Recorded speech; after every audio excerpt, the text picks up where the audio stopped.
킬러 수준으로 난이도가 높은 문제도 아니었어요. 공부 잘하는 진짜 잘하는 학생들 보면 알겠지만은 이번 6월 모의 평가 되게 쉬웠다고 했을 거예요 분명히. 안녕하세요, 방수가입니다. 지금 교육부에서 최근 3년간 수능 및 2024학년도 수능 6월 모의평가 소위 킬러 문항 사례라고 해서 지금 공문이 올라왔어요. 지금 이런 문제는 내지 않겠다라고 지금 주장하는 것 같거든요. 그래서 이제 이 부분에 대해서 조금 완벽하게 분석을 좀 해보려고 수학 부분에 대해서만 분석을 해보려고 영상을 찍게 되었습니다. 자, 바로 본론으로 한번 들어가 볼게요. 자, 여기 지금 21번 주어져 있는데 2024학년도 6월 모평에서 나온 문제죠. 21번 수원에서 나온 문제인데 이게 지금 보시면 정답률을 낮추기 위해 일반적으로 기억, 니은, 디귿 중 옳은 것을 모두 찾는 객관식 유형의 문제를 단답형 주관식 문항으로 제시하였으며 이 과정에서 불필요하게 명제의 개념을 도입하여 수험생의 실수를 유발할 수 있음이라고 했는데 이거는 제가 봤을 땐 좀 억지예요. 이거는 제가 봤을 때 억지고요. 이거는 사실상 주관식 문제인데 애들이 찍을 수 있게 내준 문제예요. 오히려 이런 문제가 안 나오면은 주관식을 찍는 21번이면 사실상 준킬러기 때문에 조금 공부 잘 하지만 등급이 한 3등급 이하 정도로 나오는 학생들 같은 경우에는 이런 문제는 사실 찍어서도 맞출 수 있는 문제거든요. 이거 이제 기억 같은 경우는 쉽게 확인이 가능해서 기억이 참이다라는 거는 확인이 되게 쉬워요. 그러니까 기억이 참일 때는 100 주면 되니까 100은 일단 먹고 들어가는 거고 그 다음 니은이 참이면 10 더 주면 되고 C도 참이면 1을 주면 되니까 결국 정답은 100 아니면 110 아니면 101 아니면 111 이거 4개 중에 하나거든요. 그러니까 정답률 이건 25%짜리예요. 그러니까 간단하게 말하면은 오지선다 객관식 문제보다도 정답률이 더 높게 나올 수도 있는 그런 문제라고 볼 수 있겠죠. 그래서 이런 문제는 오히려 안 나온다라고 하면 수험생 입장에서 좀 더 아쉬울 수도 있는 그런 문제라고 생각해요. 이거는 이제 뭐 시간이 부족한 경우에는 건너뛰었다가 나중에 이제 그냥 찍어도 어느 정도 맞출 수 있는 그런 수준의 문제다 보니까 그리고 문제 난이도 자체가 그렇게 어려운 것도 아니었어요. 그 문제 난이도 자체는 그냥 평범한 지수 로그 함수, 지수 함수에 대해서 이제 확인하는 거였는데 이제 디귿 같은 경우 체크하는 게 조금 까다롭긴 한데 그거 체크하는 것도 결국에는 뭐 지수 함수 이렇게 있고 거꾸로 누운 로그 함수 이렇게 있을 때 여기 x에다가 t를 대입하면 얘는 항상 1이 나와서 이 지수함수가 이제 얘가 1이 나오고 여기에서 나오는 값이 이 1보다 항상 커져야 여기가 t라면 여기가 ft 이렇게 되거든요. 이 조건을 만족시킬 수 있냐를 물어보는 문제였기 때문에 이 문제 자체 난이도도 그렇게까지 어려운 문제는 아니었습니다. 그래서 제가 봤을 때 요거는 이제 이렇게 이상한 실험 하지 마라. 6월 모의 평가라서 이런 실험을 한 거거든요. 원래 다른 시험에서는 이런 모험한다고 하죠. 모험을 거의 안 해요. 근데 6월 모평이라서 작년 같은 경우도 6모평에서 22번 문제로 극한 파트였나요? 연속이었나요? 함수의 극한 파트에서 킬러 문제가 나왔어요. 거의 사실상 최초라고 할 수 있었거든요. 그래서 그거 정답률이 엄청 낮아요. 1%인가 아마 그럴 거예요. 굉장히 문제 난이도도 어려웠고 그런 게 저는 이제 킬러 문제라고 생각을 하기 때문에 이런 거는 이제 킬러라고 보기에는 조금 어폐가 있다. 그냥 그 구색을 끼워 맞추기 위해서 한 거라고 볼 수 있다. 오히려 이거는 나오면은 점수 그 등급컷 올리는 데는 오히려 도움이 되는 그런 문제라고 저는 생각을 합니다. 그래서 이거는 안 나오게 된다면 조금 아쉬울 수 있는 그런 수준이라고 평가를 할 수 있었고요. 어차피 수험 파트이기 때문에 뭐 그렇게 뭐 킬러 문제를 대비하는 학생들한테 큰 타격이 있을 거다 뭐 이런 생각은 별로 안 듭니다. 지금 여기도 마찬가지로 2024학년도 6모 22번을 가져왔는데 이게 제가 그 첫 번째 영상으로 올려놨었는데 22번 문제를 풀기 위해서 어떤 걸 알고 있어야 되냐 이런 거에 관해서도 이제 제가 첫 번째 영상으로 올려놨었어요. 중요한 건 뭐냐면 얘가 지금 의미하는 게 평균 변화율을 의미하는 거거든요. 평균 변화율을 의미하는 거예요, 얘가. 이게 지금 x1-x2분의 fx1-fx2이기 때문에 이게 지금 평균 변화율을 의미하고 있는 거라서 평균 변화율의 정의를 정확하게 알아야지 풀 수 있는 건데 지금 여기서 보면은 평균 변화율에는 태클을 안 걸고 있어요. 다항함수의 도함수, 함수의 극대극소, 함수의 그래프 등 3가지 이상의 수학적 개념이 결합되어 문제 해결 과정이 복잡하고 상당히 고차원적인 접근 방식을 요구하며 이렇게 지금 되어 있는데 평균 변화율을 굳이 언급하지는 않았거든요. 그러니까 그러니까 교육부에서도 평균 변화율에 대해서 감지를 못했을 리는 없으니까 평균 변화율 문제에 대해서는 조금 소중하게 생각하겠다, 낼 수도 있다, 뭐 이런 스탠스를 취한다고 볼 수 있을 것 같아요. 근데 뒤쪽에서 보면은 또 평균 변화율 언급을 또 하기는 해요. 그래서 얘네들이 하고자 하는 그 의도가 도대체 뭔가, 아니면 그냥 이 공문 자체를 엄청 대충 만들었을 수도 있다고 생각을 해요, 저는. 자, 그래서 이제 어쨌든 좀 더 자세히 보면은 지금 여기 보면은 다항함수의 도함수 그리고 함수의 극대극소 그리고 함수의 그래프 이렇게 3가지를 지금 연속으로 언급하고 있는데 이거는 사실 이건 사실 세 가지 이상의 수학적 개념이라고 보긴 조금 어려워요. 왜냐면 이거는 수투 단원에서 다 나오는 건데, 수투는 원래 그 계통적으로 굉장히 그 긴밀하게 연결이 잘 되어 있기 때문에 도함수 구해서 기울기 파악하고, 기울기 파악해서 기울기가 0 되는 점이 극대극소인 거고, 그걸 통해서 함수의 그래프를 유추한다. 이거 자체가 하나의 물 흐르듯이 굉장히 이렇게 자연스럽게 이어지는 그런 부분에 대한 내용이라서, 제가 봤을 때 이거는 억지를 좀 쏘고 있다. 세 가지 이상의 수학적 개념이 들어가려면 제가 봤을 때는 뭐 수원에서 하나, 수투에서 하나, 뭐 혹은 고등수학이나 뭐 중학교 수학에서 하나, 이런 식으로 갖고 와서 문제를 만들었을 때 세 가지 이상의 수학적 개념이 결합된 거라고 주장하면은 뭐 그렇다고 할 수 있는데, 요거는 조금 어폐가 있지 않나. 이것도 이제 억지를 좀 쓰고 있는 거죠.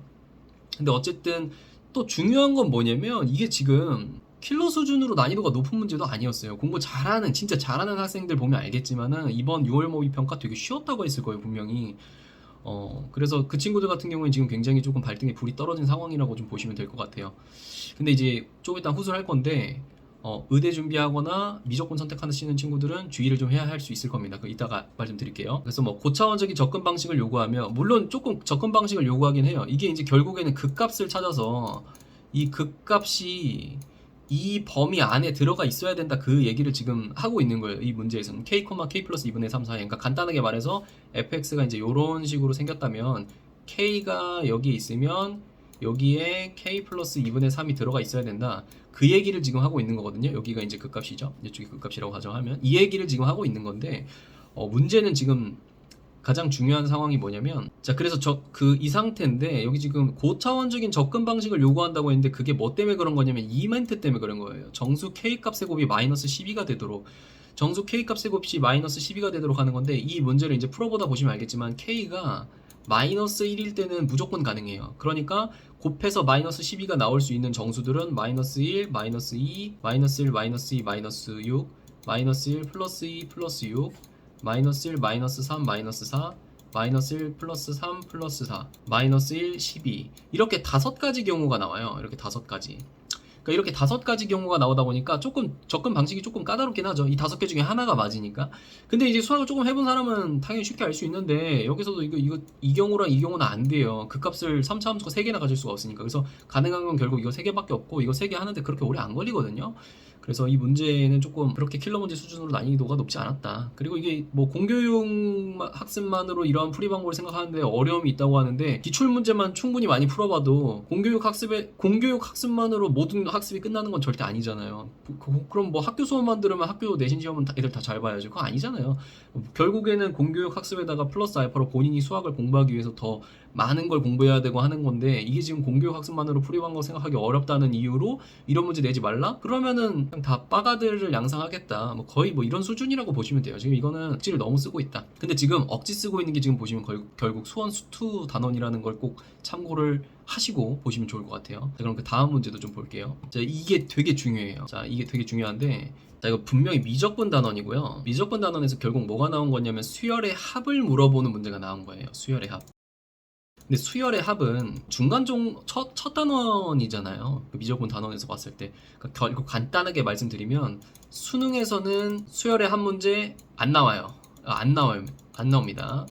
결국에는 지수함수나 그 초월함수꼴로 주어진 어떠한 함수들의 이제 복잡한 그 뭐 적분이나 미분을 이용해 갖고 문제 그래프 개형 찾아서 풀어야 되는 그런 문제가 나오지, 수열의 한 문제 킬러 문제로 절대 안 줍니다. 수능에서는 단원이 뒤쪽에 있기 때문에 아직 못 나온 것 뿐이지. 그래서 지금 보시면 이거 지금 확실하게 아셔야 되는 게, 이번 미적분은 28번이 킬러 문제였어요. 28번이 훨씬 어려운 문제였어요. 근데 그거 지금 언급을 안 했거든요. 그러니까 교육부에서 둘 중에 하나죠. 진짜 멍청해가지고 28번이 어려운 걸 모른다는 건지, 근데 그건 아니라고 생각해요. 교육부 계신 분들이 뭐 저보다 머리가 나쁠 거라고 생각은 전혀 안 하거든요. 그래서 제가 봤을 때는 이거 28번은 살리고 싶었던 거예요. 무슨 말이냐, 미적은 엄한 애를 지금 트집 잡은 거예요. 30번 수열의 합 어차피 수능에서 원래 안 나올 문제예요. 근데 굳이 언급시켜놓고 28번 지금 살렸죠. 28번 문제가 어떤 문제였냐면, 함수 그래프 개형 찾고 걔가 대칭성 찾아가지고 풀어야 되는 굉장히 좀 어려운 문제였단 말이죠. 그 문제 살리고 30번을 굳이 언급했죠. 그러니까 이게 지금 의미하는 바가 뭐냐면, 미적분 문제에서는 어렵게 내고 싶다. 미적분 문제에서는 어렵게 내고 싶다. 이걸 지금 의미한다고 생각합니다. 그게 왜 그럴까요? 미적분은 누가 선택을 하죠? 물론 공부 잘하는 애들이 선택하죠. 근데 의대 지망생들이 선택을 많이 할 수밖에 없죠. 의대생들은 거의 100% 미적 선택한다고 보시면 돼요. 근데 만약에 수능이 물수능으로 너무 쉬워서 100점짜리가 너무 많이 나와가지고 의대 정원보다 더 많은 학생들이 100점이 나와버리면 어떻게 될까요? 보통 의대를 보낼 수 있을 정도의 그 재력이나 좀 파워가 있으신 분들이 학부모로 계시는 그런 상황이 많은데, 그런 분들의 반발이 당연히 무섭겠죠.